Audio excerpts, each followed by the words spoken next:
Alfredo Cuadros, and today we talk about the Rio Grande Valley. It's the southernmost tip of Texas with a population of about 1.3 million people. It spans 4 counties and has 3 major cities. And right now, the region is looking to grow with plans of expanding the airports, attracting business, and acting on various proposals towards expected tourism industries. At the Texas legislature, the RGV is home to 7 state representatives and 3 state senators. Join us as we go beyond the headlines and meet those that are making a difference in the Rio Grande Valley. And now, KVEO TV and Local 23 News present Inside RGV Politics. Joining us today is State Representative Eddie Lucio III. Sir, tell us a little bit about your district.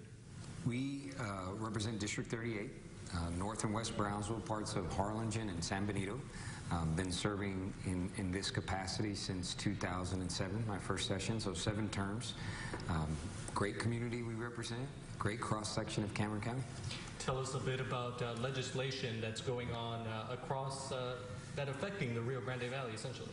The bill that I think sticks out the most right now is our public school finance reform bill. I'm sure in your conversations with other legislators, they've spoken at great length about that. We're investing considerable amount of more money in state dollars in public education, restructuring how we finance our school system. I think that's important. We want to provide more flexibility to local school districts to invest in programs that are a priority to them and their constituents, at the same time maintaining and growing the priorities of the state in certain areas. It's a great bill that we passed last session. It's on its way to the Senate, but that really seems to dominate the headlines this session in the work we're doing as a body. I think we spoke before the session began back in Brownsville. You had mentioned that education was going to be a key focus, and it is, surely enough, it seems to be the focus in this case. We're also seeing a bill coming in from the Senate for teachers getting raises as well. We put some language in the House bill that is part of a larger comprehensive bill on public school finance generally. The bill coming from the Senate only deals with teacher raises. I think it was important to deal with it holistically.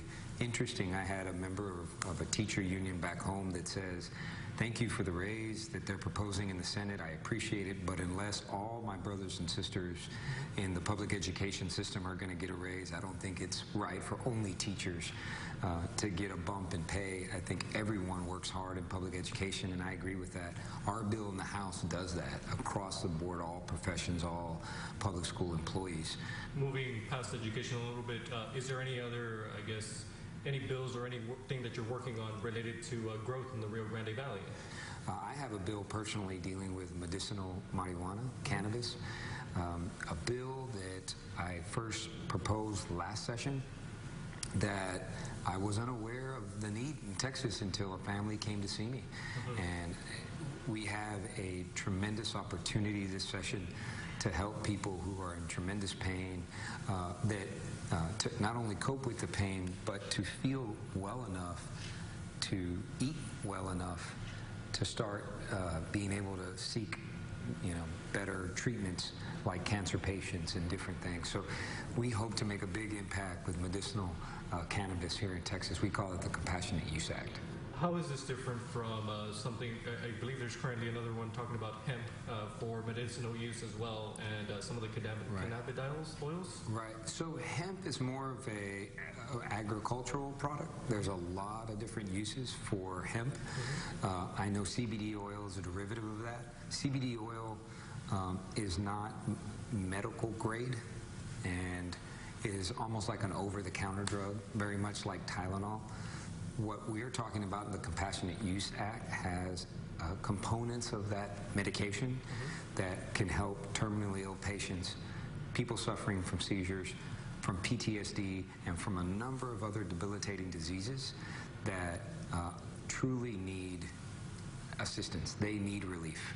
These are folks who, because of how much they're suffering, and really the opioid crisis has completely deterred people from seeking, comprehensive treatment through the use of those type of painkillers are highly addictive and highly harmful. We have lots of folks, families, especially with children who are in this need, who are medical refugees going to other states where they can access this medication we need to do something in Texas. We've been working really hard all interim and then all session to try to come up with language that's acceptable to all the stakeholders within this building that would go home, that we could take home and help people. It's sometimes a heavy lift. You know, Texas is a conservative state, but you know, you gotta do the right thing and fight the good fight. And I haven't yet to hear anyone, Democrat or Republican, from the Rio Grande Valley who truly are informed on this issue be opposed to it. Quite frankly, I have overwhelming outreach of support for the bills that we're proposing. Or finally, any word for residents of the Rio Grande Valley, perhaps some of your constituents that are watching, any message for them? I've had probably my best experience this session having stakeholders be engaged in this process, coming to Austin, local leaders, economic development leaders, school district leaders.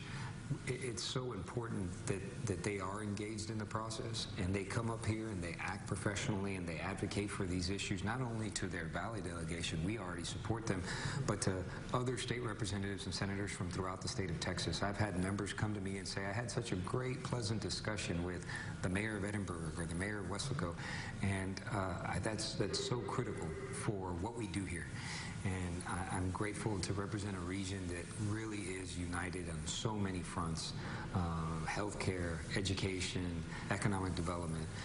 And so we'll continue to move in the right direction. I love the Rio Grande Valley. It's where I'm raising my babies and hope to continue to do that.